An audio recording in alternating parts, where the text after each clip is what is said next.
Alam nyo, lahat ng napapanood nyo sa aking pabango sa TikTok, lahat yun, inaprubahan kong pabango.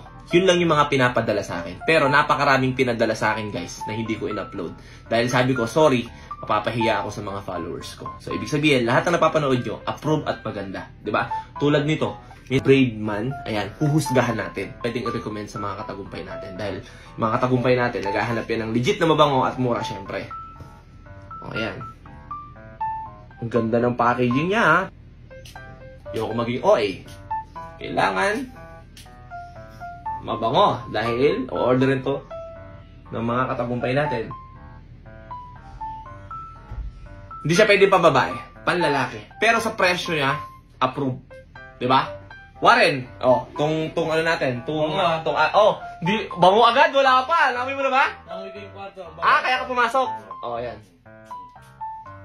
Bango. Ano? Approve. Approve? Hindi pwede sa babae, no? Pwede din. Pwede rin sa babae? Pwede. Pwede. Sa akin kasi, tingin ko hindi pwede sa babae. Pero, approve, guys. Pero mas maganda. Hindi masangsang sa amoy. Pwede pang regalo, no? Arbor.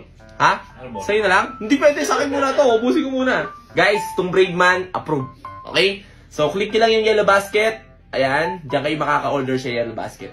Nandyan yung dilaw. Click nyo lang dyan. Approve.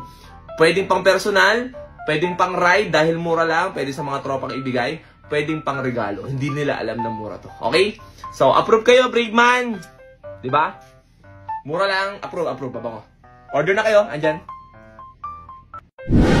Welcome back mga tropa. This is JR De La Peña from Kuya JR TV on Facebook, TikTok, and YouTube.